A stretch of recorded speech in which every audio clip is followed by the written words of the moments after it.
오늘의 헤드라인입니다.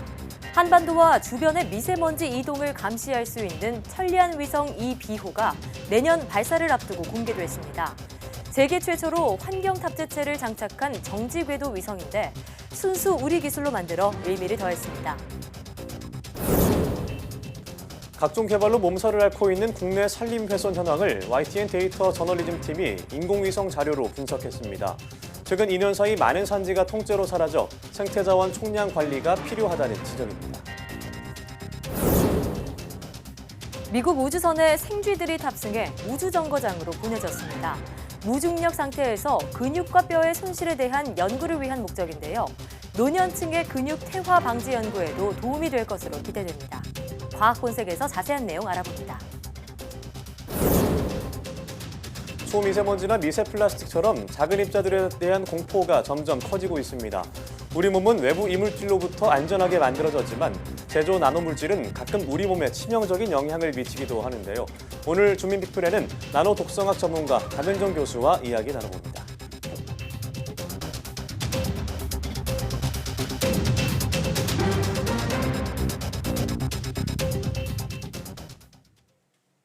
여러분 안녕하십니까? 사이언스 투데이입니다. 한반도와 주변의 미세먼지 이동 경로를 감시할 수 있는 위성 천리안 2B호가 발사 준비를 모두 마쳤습니다. 대기 환경은 물론이고 적조와 녹조 등 해양 환경도 관측하게 될 천리안 2B호는 내년 2월 우주로 향하게 됩니다. 이혜리 기자가 발사 준비 현장에 다녀왔습니다. 7년이 넘는 개발 기간을 거쳐 발사 준비를 마친 천리안 위성 2B호입니다. 적도 상공 36,000km 고도에서 지구와 같은 속도로 회전하면서 항상 같은 지역을 관측하는 정지궤도 위성입니다. 천리안 2B호의 핵심 임무는 대기와 해양 환경을 관측하는 겁니다. 특히 한반도와 그 주변 나라에서 발생하는 미세먼지의 이동 경로를 관측하고 20가지가 넘는 대기오염 물질에 대한 정보를 수집하게 됩니다. 대기 환경을 감시하는 탑재체까지 갖춘 정지궤도 위성이 개발된 건 세계 최초입니다. 위성 자료가 실시간적으로 나와주면서 다른 국가에서 우리나라 유입되는 대기오염 물질들, 특히나 미세먼지를 실시간적으로 감시를 할 수 있습니다. 그럼에 따라서 미세먼지 예보 정확도가 굉장히 높아질 것으로 예상이 됩니다. 천리안 2B호는 적조나 녹조가 발생했을 때 이동을 실시간으로 관측하며 피해를 최소화하는 역할도 하게 됩니다. 해양 환경을 관측하기 위한 해상도는 2010년 발사된 천리안 1호보다 4배 향상됐습니다. 또 설계와 조립, 시험까지 우리 기술로 수행됐다는 점에서 발사에 의미를 더했습니다. 위성에서 가장 중요한 부분이 컴퓨터, 소프트웨어 이런 부분들인데 이러한 모든 중요한 핵심 부품들이 국산화가 완료됐습니다. 지난해 12월 발사된 쌍둥이 위성 천리안 2A호와 나란히 위치하게 될 천리안 2B호. 발사는 남미 기아나 우주센터에서 내년 2월 18일경에 이루어질 전망입니다. 발사 준비를 마친 천리안 2B호는 내년 1월 초 발사장에 있는 기아나 우주센터로 이송될 예정입니다. YTN 사이언스 이혜리입니다. 인도의 대표적인 이륜차 회사를 거느린 대기업 TVS 그룹의 회장이 경남 양산에 있는 미세먼지 마스크 공장을 방문했습니다. 인도의 대기 오염이 어느 때보다 심각한 상황에서 이뤄진 방문이라 그 배경에 관심이 쏠리고 있습니다. 차상은 기자입니다. 경남 양산에서 미세먼지 마스크를 만드는 사회적 기업에 외국인 손님이 찾아왔습니다. 인도에서 오토바이와 자동차 부품을 만드는 대기업 TVS 그룹의 베누 스리니바산 회장입니다. 부산에서 열리는 미술품 거래시장 국제 아트페어 참석을 하루 앞두고 마스크 공장부터 먼저 찾아온 겁니다. 제조 공정을 둘러보며 설비에 대한 설명도 듣습니다. 회사 측으로부터 소개를 받은 뒤에는 심각한 상황에 놓인 인도의 대기오염 문제를 언급했습니다. India has some of the most polluted cities in the world. So this kind of mask is very useful, particularly for children. 공기청정기와 배기가스 저감 장치 등을 만드는 우리 기업들의 설명에도 스리니바산 회장은 관심을 가졌습니다. 인도 대기업 회장의 이번 방한은 미술계 교류에 무게를 두고 있지만 인도 진출을 모색하는 우리 기업에는 기회가 될 가능성이 있습니다. 사상 최악의 대기오염을 겪고 있는 인도의 기업인 입장에서는 우리나라 기술에 관심을 가질 수도 있기 때문입니다. 인도에서 대표적인 친한파 경제인으로 꼽히는 스리니바산 회장은 지난 2014년 명예 부산 시민증을 받기도 했습니다. 문화 교류를 앞세운 인도 대기업 회장의 행보가 산업계로 이어질지 관심이 쏠리고 있습니다. YTN 차상은입니다. 태아가 초미세먼지에 노출되면 출생 이후 골수에 장애를 가질 수 있다는 연구 결과가 나왔습니다. 전북대 연구팀은 임신한 실험용 생쥐를 대상으로 초미세먼지에 노출됐을 때 생후 신체 변화를 분석한 결과 이렇게 나타났다고 밝혔습니다.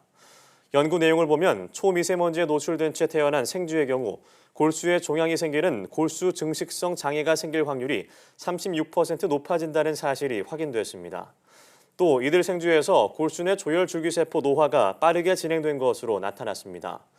연구팀은 이번 연구 결과를 통해 초미세먼지가 태아의 생후에 충분히 영향을 미칠 수 있다는 가능성을 확인했다고 설명했습니다.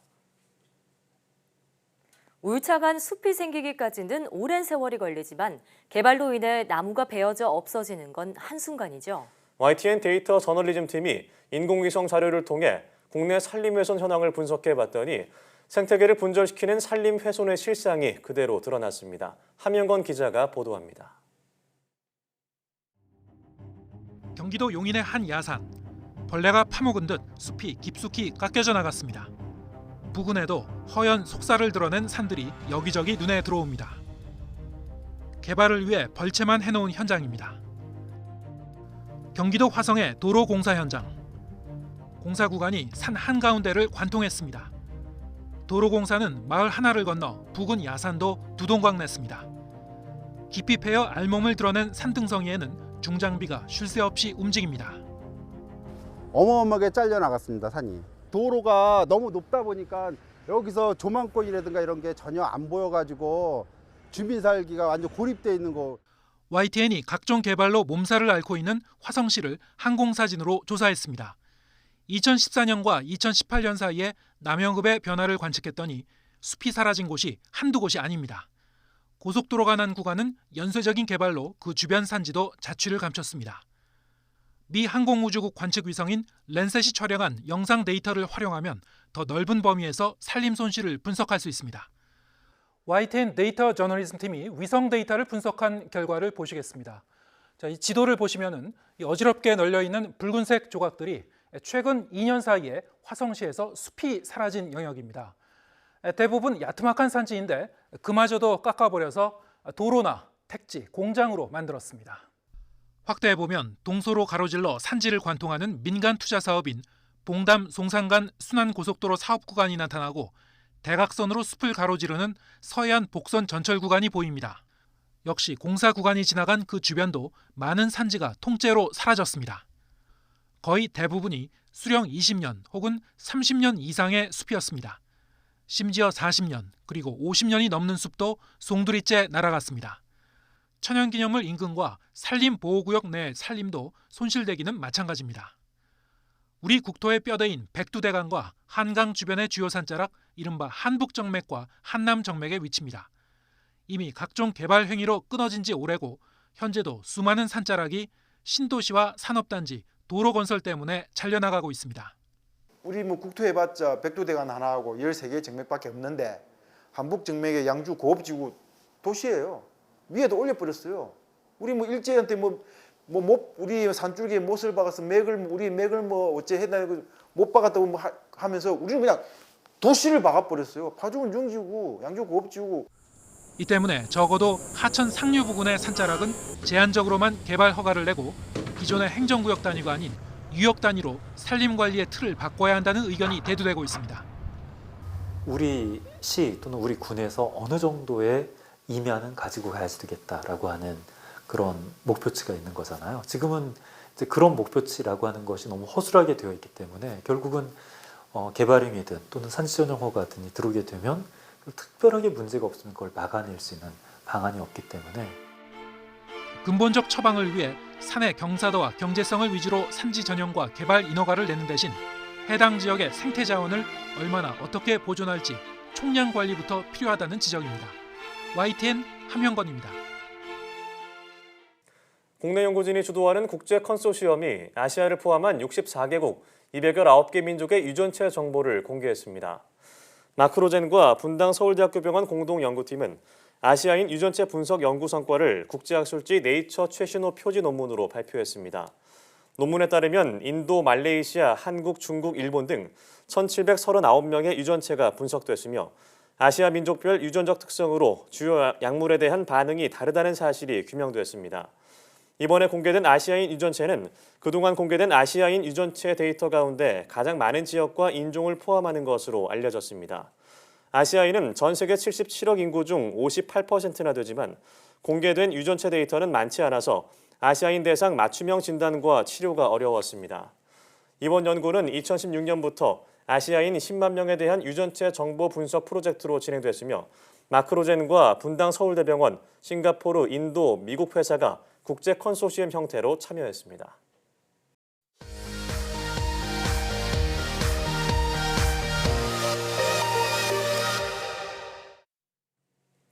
화제 뉴스를 골라 과학 기자의 시선으로 분석하는 과학 본색 시간입니다. 네, 오늘은 최소라 기자와 함께하겠습니다. 어서 오세요. 안녕하세요. 네, 안녕하세요. 네, 오늘 준비한 소식은 어떤 건가요? 네, 이번 해가 인류가 달에 착륙을 했던 지 50주년이 되는 해였죠. 네. 머지않아서는 달 관광도 현실화할 것이라는 관측이 나오고요. 네. 또 언젠가는 화성에 사람을 보낼 날도 다가올 것이다 이렇게 생각이 되는데요. 혹시 두 분은 우주 여행을 직접 해보고 싶다는 생각 해보셨나요? 우주 여행이요. 오성님 네, 어떠세요? 저는 버킷리스트 중에 하나가 그 어. 지구를 한눈에 담는 거 있잖아요. 네. 그걸 해보는 게 꿈입니다. 마치 영화에서 본 네, 것처럼요. 근데 뭐 그래비티나 이런 거 보면은 좀 무서워지기도 하고요. 네, 저도 뭐 돈이나 그리고 또 체력적으로 제가 버틸 수 있을지 걱정이 되기도 합니다. 네, 황보혜는 맞아요. 어떤가요? 저도 가고 싶은 마음은 있는데 사실 좀 겁이 나긴 하거든요. 네. 네, 아무래도 우주에 가는 것은 지구 어디 멀리 가는 것과는 굉장히 다른 문제잖아요. 네. 이제 우주의 가장 큰 특징이 중력이 매우 약하다는 점 때문인데요. 이 무중력 상태는요, 단순히 이렇게 붕붕 뜨게 만들 뿐 아니라 몸의 거의 모든 시스템에 영향을 줍니다. 어떤 영향이 있는지 먼저 우주 비행사의 말을 직접 들어보시겠습니다. Reduction in your amount of blood volume, red blood cells circulating the body changes shape a bit. Your cardiovascular system and the way it's regulated changes. We see some changes in bone and muscle because they're unloaded compared to being in normal gravity. So they start to atrophy or lose mass and strength. 네, 지구에서는 특별한 운동을 따로 하지 않아도 우리 몸무게 자체를 버티느라고 이 골격근이 힘이 가해지고 있는데요. 네. 이 무중력 상태에서는 골격근에 부담이 전혀 가지 않게 되니까 급격히 퇴화를 하는 겁니다. 또 중력이 없어서 일어나는 현상이 또 있는데요. 머리가 가볍게 느껴지면서 전정기관, 그러니까 귀 쪽에서 균형 감각을 담당하는 부분에 문제가 생긴다고 합니다. 네. 이 귀 쪽이 붓기 시작해서 염증까지 생길 수 있다고 하고요. 또 이 밖에도 자잘한 뭐 소화 문제라든가 그런 게 있을 수 있는데요. 우리가 음식을 소화할 수 있는 게 이 소화기관 근육의 움직임 때문이기도 하지만 이 중력의 도움을 받는 부분도 있기 때문입니다. 또 우주인들이 자주 토로하는 건강 문제가 눈과 관련한 것이라고 합니다. 이 시신경과 이 눈 시력과 관련된 뇌에 문제가 점점 생긴다고 하는데요. 특이한 거는 이런 증상은 남성에게 더 빈번하게 발생한다는 겁니다. 아무래도 인류가 우주에 가게 된 게 이렇게 오래지 않았기 때문에 아직은 무중력이 몸에 주는 영향이 어떤지 완벽히 밝혀지진 않았는데요. 실제 우주인들이 겪는 문제들이라고 합니다. 이것들이. 네. 사실 우주인들의 모습 저희가 화면으로만 봐서 그런지 마냥 즐거워 보이고 또 신비로워 보이기만 했는데 이런 고충들이 있었군요. 근데 또 하나 우려되는 점이 바로 우주 방사선의 위협입니다. 우리가 비행기만 타도 우주 방사선에 노출된다고 하는데 우주로 직접 나가면 당연히 그 영향이 더 커지겠죠. 네, 그렇습니다. 우주 방사선이 장기적으로 건강에 악영향을 주는 이 큰 요소인데요. 네. 지구에는 대기가 아주 두껍게 형성돼 있고요. 또 자기장에 흘러서 우주 방사선이 어느 정도 많이 차단이 됩니다. 그런데 우주에는 이런 방패막이 전혀 없어서 우리가 우주 방사선에 온전히 노출되게 되는데요. 아무래도 센 에너지가 유전자의 돌연변이를 일으킨다면은 암 위험도 커지지 않을까 많은 과학자들이 우려를 하고 있습니다. 이것의 경우는요, 신기하게도 남녀의 차이가 있다고 하는데요. 귀 염증과는 다르게 이번에는 여자가 더 적은 방사선에도 암 위험이 더 크다고 합니다.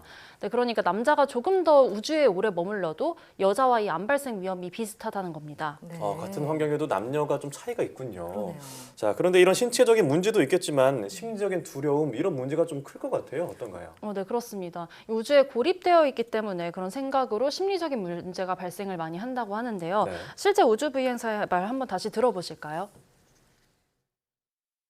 Certainly the psychological aspects of extreme isolation, knowing that there's no ready way home, and that you will not have real-time communications with your friends and family and your mission managers on the Earth because of the sheer distances involved. So it's more of a store and forward type information exchange. 네, 지구와 계속 교신은 하지만 뭐 매일매일 의지도 쓰기는 하지만 네. 같은 우주인들 말고 실제 대화, 양방향의 대화를 나눌 수 없다 보니 이런 문제가 생길 수 있다는 겁니다. 네, 그럴 것 같아요. 이제 뭐 달 정복을 넘어서 화성 등 다른 행성에 인간이 거주할 수 있도록 하겠다. 궁극적인 목표를 삼고 있는 상황이잖아요. 우주에 인간이 거주할 때 방금 살펴본 이런 문제들을 좀 걱정이 덜 그런 방법들은 없을까요? 네, 아무래도 앞서 말씀드린 요소 중에서 연구되고 있는 것이 많은데요. 그중에서도 가장 활발한 게 이 근손실 문제를 해결하기 위한 연구가 활발합니다. 예. 네. 물론 우주선에 우주인들을 위해서 이 근력 운동기구가 있으면 좋겠지만요. 네, 그러게요. 우주선 무게가 조금씩 늘어날수록 천문학적인 돈이 추가로 들기 때문에 이 운동기구를 가져가기는 매우 어렵습니다. 그런 이유가 있군요. 네, 이 때문에 이 곧 우주정거장에서 특별한 실험이 수행이 되는데요. 네. 현지 시각 5일 스페이스X가 400km 상공의 국제 우주정거장에 아주 특별한 쥐를 싣고 갑니다. 이 근육에 대한 연구를 수행하기 위해서인데요. 특별한 쥐는 바로 미국 코네티컷 대학교의 이세진 교수가 개발한 유전자 조작 쥐입니다. 예. 별명이 마이티 마이스라고 합니다. 예. 힘이 센 쥐인 거죠. 어허. 직역을 하자면은. 그래서 바로 근육 성장을 억제하는 유전자가 제거된 쥐입니다. 그래서 이세진 교수가 97년도에 근육 성장 억제 단백질인 마이오스타틴이라는 단백질을 발견을 했는데요. 이 단백질을 만드는 유전자를 제거한 쥐는요. 근육이 일반 쥐보다 2배 정도 많았다고 합니다. 그래서 쥐를 개발한 과학자의 말 한번 들어보시겠습니다.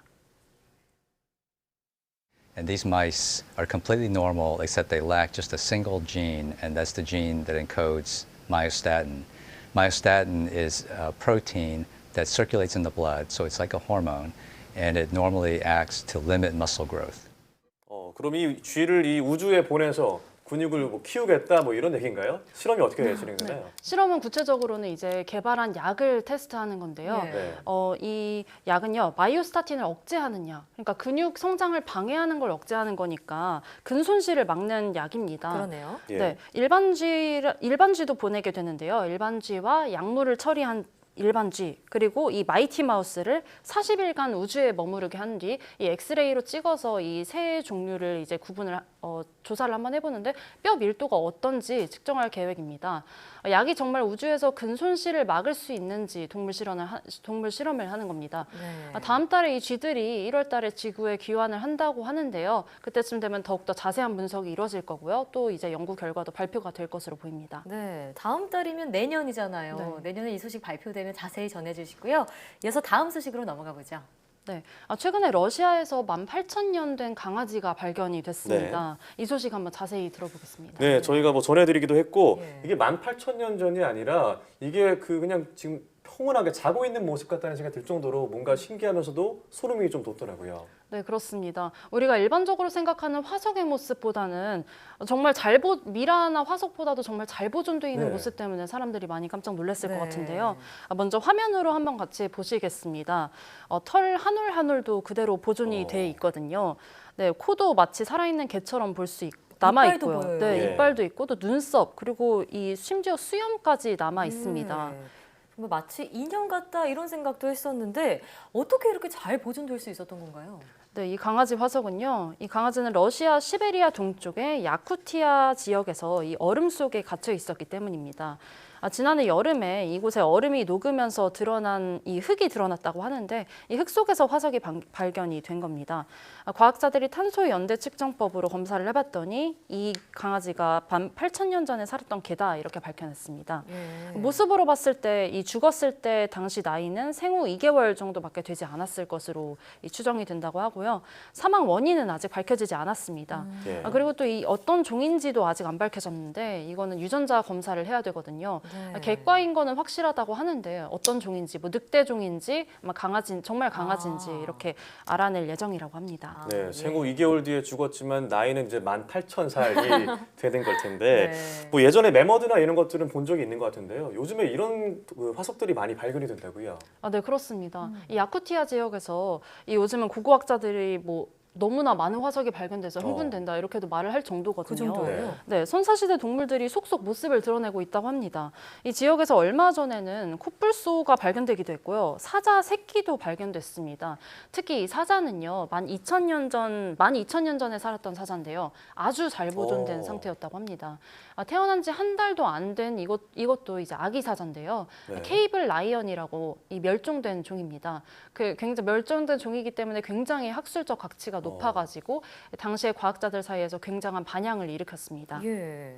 네, 또 2010년에는요, 38,000년 전 살았던 맘모스, 그러니까 매머드가 아주 온전한 상태의 화석으로 네. 발견이 됐습니다. 이 매머드는요, 뇌까지 그대로 보존이 돼 있다고 하는데요. 몸에는 사람들이 사냥한 흔적도 남아 있어서 당시 사람들이 맘모스를 사냥을 했었다는 사실이 이 화석을 통해서 드러나기도 했습니다. 또 이것도 탄소연대 측정법으로 나이를 측정을 해보니까 기존에 알려진 것보다 매머드가 더 오래전에도 살고 있었구나 이런 역사적 사실도 드러났습니다. 네. 화석을 통해서 새로 알게 되는 사실을 보는 것도 참 재미있는 일이지만 사실 얼음이 녹아서 이런 화석들이 발견되는 거잖아요. 결과적으로는 지구온난화의 영향 때문인 것 같아서 마음 한켠이 좀 씁쓸하기도 해요. 네, 그렇습니다. 이 화석들이 발견된 곳이 전부 다 영구 동토층이라는 데인데요. 네. 이 영구 동토층은요, 1년 내내 얼어있는 곳이라는 의미입니다. 네, 그런데 지구 온도가 올라가면서 사상 처음으로 여기가 녹고 있다는 의미죠. 네. 고고학자들이 이곳에서 최근 화석이 많이 발견된다는 사실에 좀 이렇게 흥분된다, 이렇게 연구 가치가 높은 것들이 많이 발견돼서 좋다, 예. 이렇게도 말을 하지만 네. 동시에 이 걱정도 만만치 않다고 합니다. 과학자들도 이에 대한 우려를 많이 하고 있습니다. 네, 화석이 발견되면 지구 생태 역사를 좀 깊이 이해할 수 있고 그 연구 입장에서는 좋겠지만 마냥 좋은 것은 아니라는 게 아까 말씀하셨듯이 좀 씁쓸한 상황이 아닌가 하는 생각이 듭니다. 네, 오늘 말씀 고맙습니다.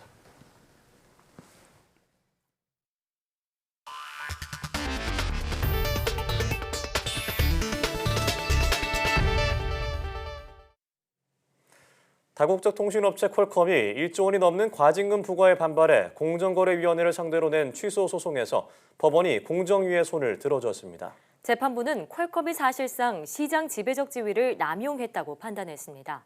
이경국 기자의 보도입니다.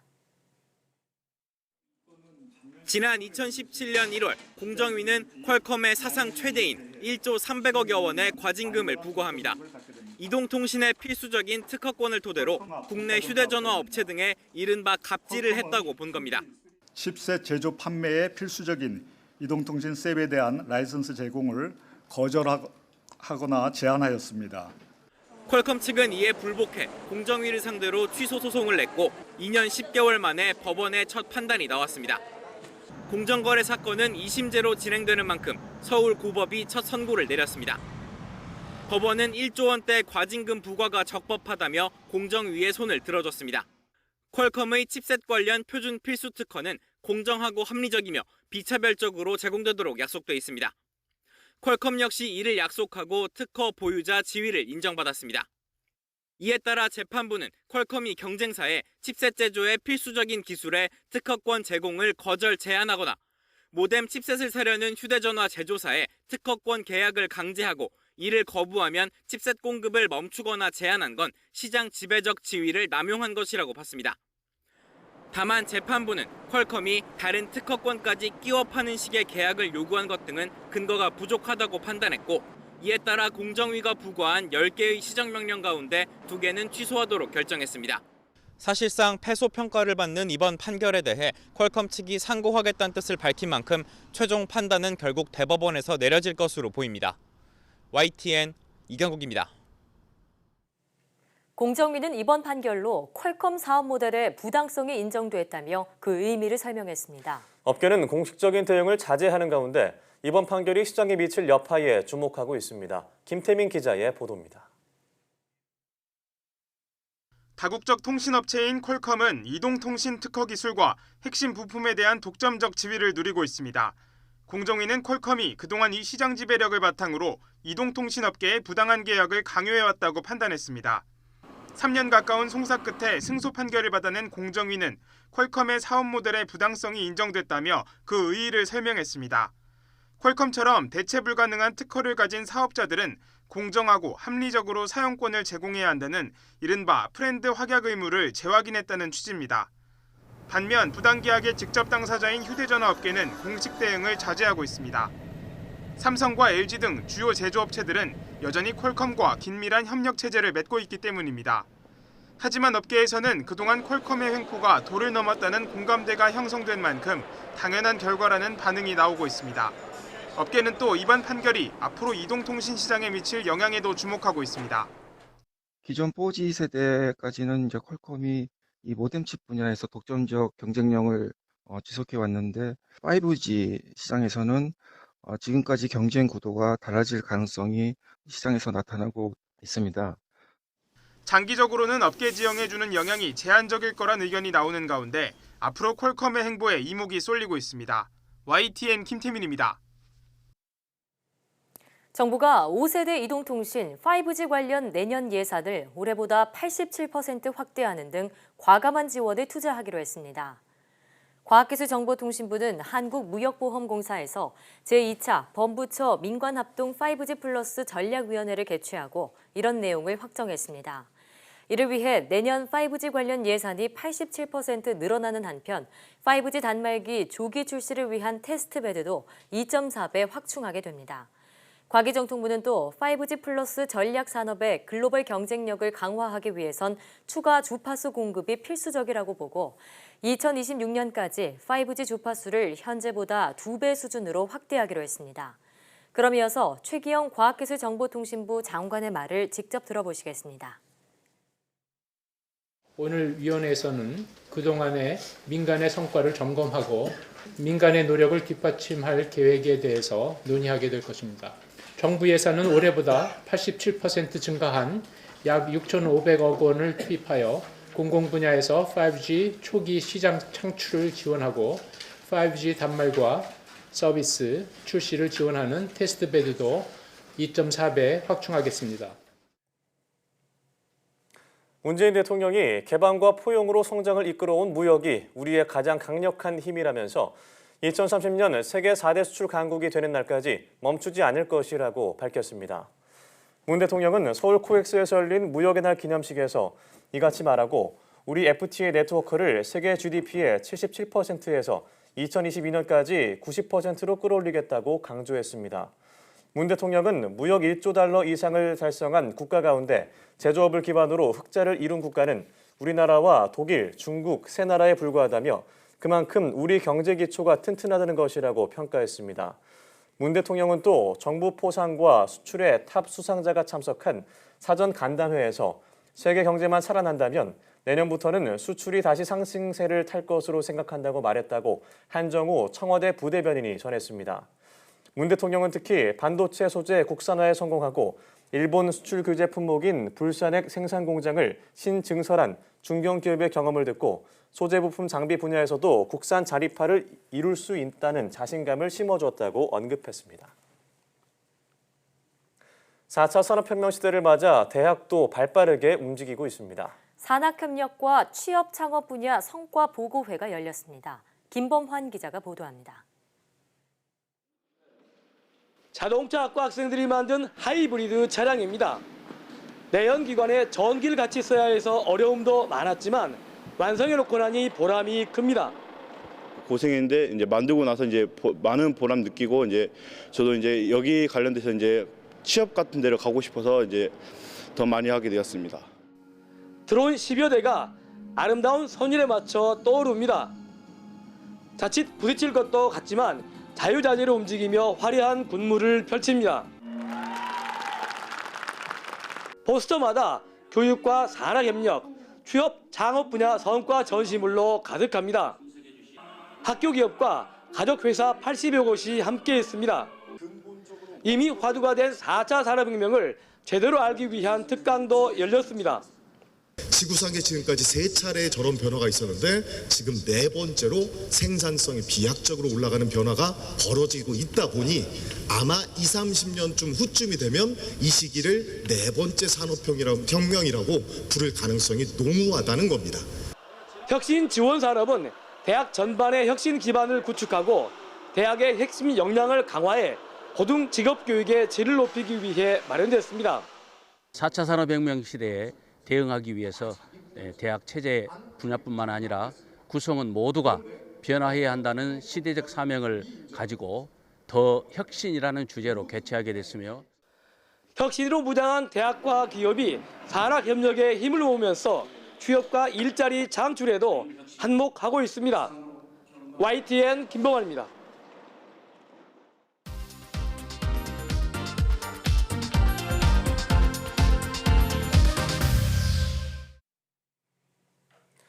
나노기술은 물리, 화학, 생물, 기계공학 등 다양한 분야에서 활용되고 있습니다. 하지만 나노물질의 독성은 초미세먼지, 미세 플라스틱과도 연관성이 있어서 주의가 필요하다고 하는데요. 네, 오늘 주민피플에서는 경희대학교 동서의학대학원 융합건강과학과 박은정 교수와 함께 관련한 자세한 이야기 나눠보겠습니다. 어서 오세요. 네, 교수님 반갑습니다. 반갑습니다, 교수님. 안녕하세요. 자, 교수님께서는 2016년부터 2018년까지 3년 연속 세계 1% 연구자에 선정되셨다 이런 기사를 접했는데요. 네. 어떤 연구로 그런 타이틀을 얻게 되셨는지 궁금해요. 제가 연구한 거는 이제 나노 독성학 쪽을 연구를 많이 했고요. 나노 독성이요? 예, 예. 그 나노 물질의 독성을 연구하는 학문인데 예. 어쩌다 보니까 뭐 3년 하게 됐습니다. 예. 예. 자, 그럼 이 질병에 대한 어떤 원론적인 접근으로 출발하셨다고 들었습니다. 네. 이 연구에 대해서. 처음부터 이 부분을 네. 연구하셨나요? 아, 그거는 아닙니다. 예. 좀 원래는 이제 미세먼지와 관련된 거를 2004년부터 실제로 연구를 하고 있었습니다. 그러다가 2006년에 한 교수님께서 세리움 옥사이드 나노물질이라는 걸 저한테 주시면서 이제 이 물질이 유럽 연합에서는 티타늄 나노 물질을 대체하는 물질로 지금 활용을 하려고 노력을 하고 있다. 그러니까 네. 이걸 한번 두 개를 비교를 해봐라. 독성이 어떤 차이가 있는지. 그래서 제가 이제 이걸 관련된 거를 찾다 보니까 이 세리움 옥사이드 나노 물질이 연료 촉매제로도 많이 쓰이고 있더라고요. 네. 그래서 네. 아, 그러면은 이게 대기중으로도 나올 수 있겠네라는 생각이 들어서 그래서 이제 이 물질을 제가 이제 그 전에 하던 식으로 똑같이 대기중 미세먼지처럼 똑같이 사람 기관지 상피 세포들을 이용해서 실험을 했는데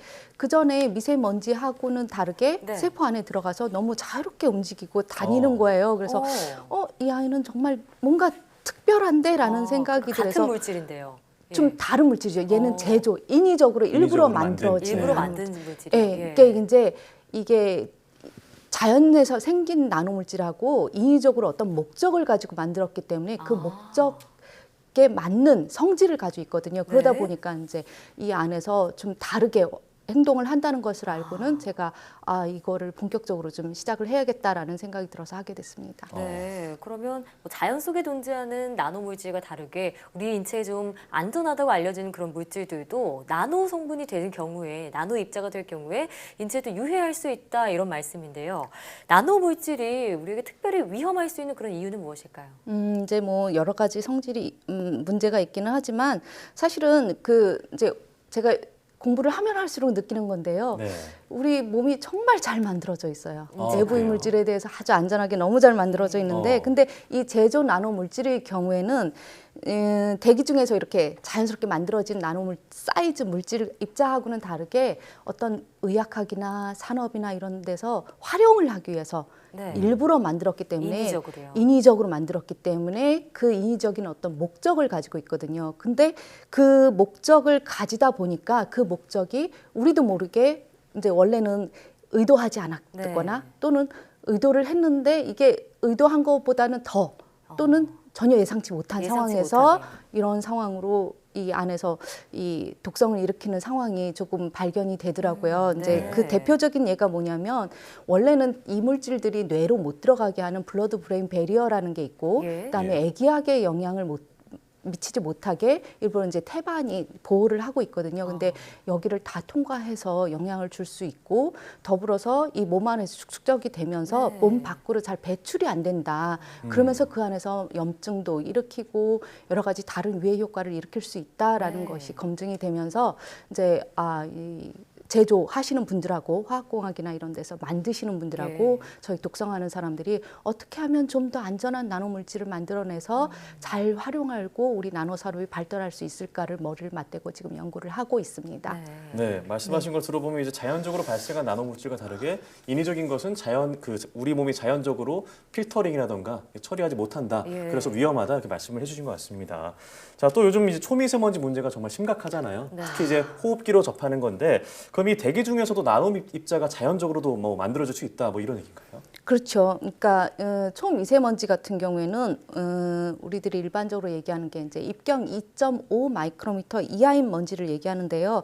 한여름에 아마 비 소나기가 그냥 억수같이 쏟아지고 나면은 공기가 되게 맑잖아요. 깨끗하죠. 그렇죠. 그러다가 어느 날 갑자기 보면은 뿌얘져 있고요. 똑같이 뿌얘져 있잖아요. 그런 것처럼 이게 이제 대기 중에서 어떤 그 공기가 가스상이나 액체상이나 고체상이나 대기 중으로 이렇게 나오게 되면은 그 입자들이 서로 달라붙기도 하고 또는 화학적으로 이렇게 결합도 하고 그러면서 사이즈가 조금씩 커지거든요. 그러면서 나노 사이즈에서 마이크로 사이즈로 점점 커지게 되고, 심지어는 이제 옆 사람이 이렇게 방귀를 뀌면 방귀 낀 냄새도 그 입자에 붙어서 저 호흡기로 들어와서 저희가 코로 냄새를 맡을 수 있게 되는 것입니다.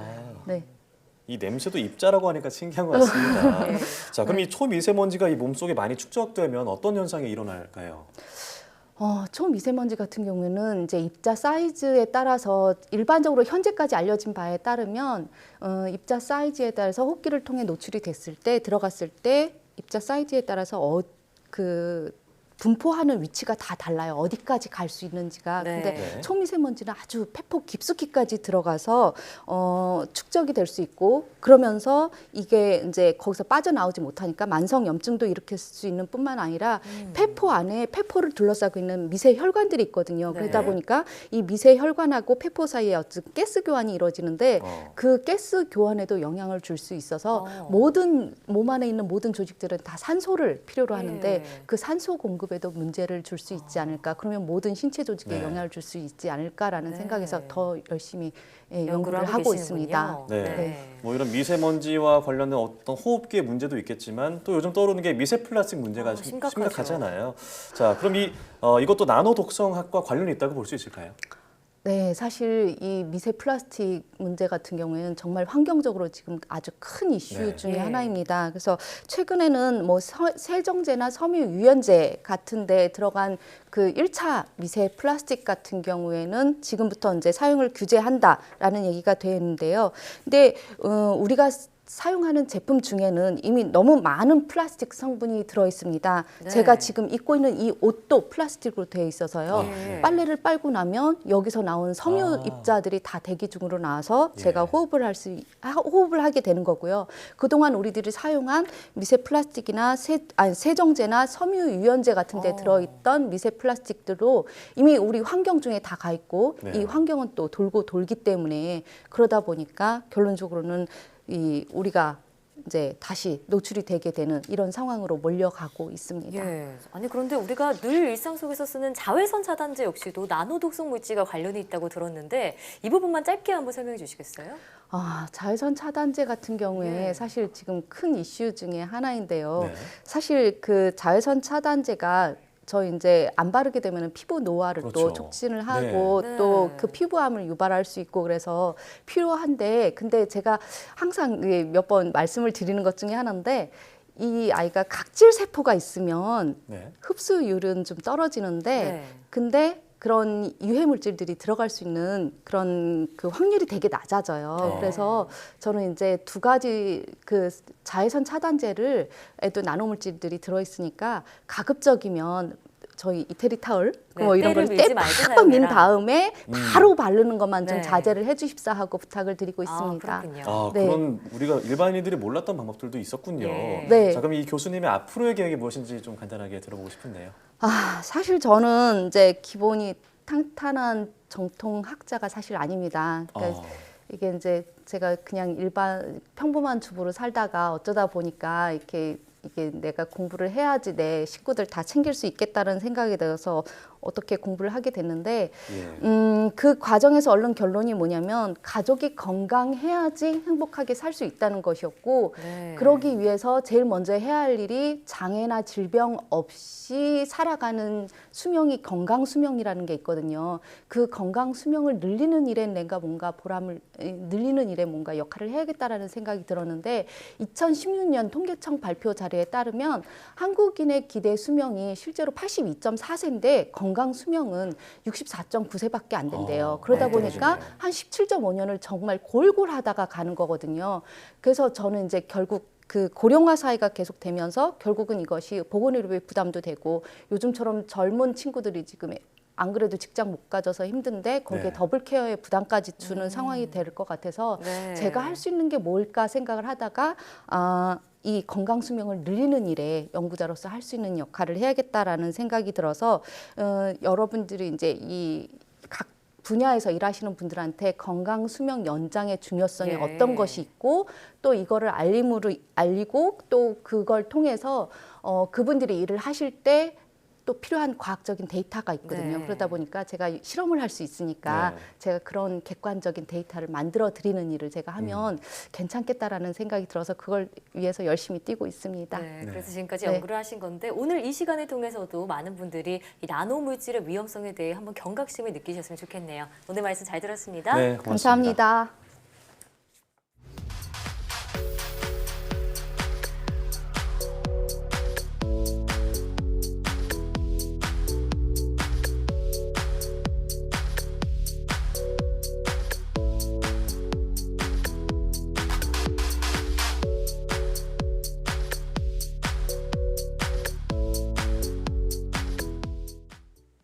지난 2010년 6월 우리나라 최초의 정지 궤도 위성 천리안 1호가 발사됐습니다. 그 후속으로 개발된 천리안 2A호는 올해 7월부터 한층 정확해진 기상 관측 업무를 수행하고 있는데요. 이 A호의 쌍둥이 위성인 천리안 2B호가 내년에 성공적으로 발사가 되면 미세먼지뿐만 아니라 적조와 녹조 등 해양 환경 등을 감시할 수 있게 됩니다. 또 내년에 통신 임무가 종료되는 천리안 위성 1호를 대체할 3호의 개발도 추진되고 있는데요. 국내 토종 정지 궤도 위성들의 활약을 계속 기대해 봅니다. 네, 사이언스 투데이 오늘 저희가 준비한 소식은 여기까지입니다. 함께해 주신 여러분 고맙습니다.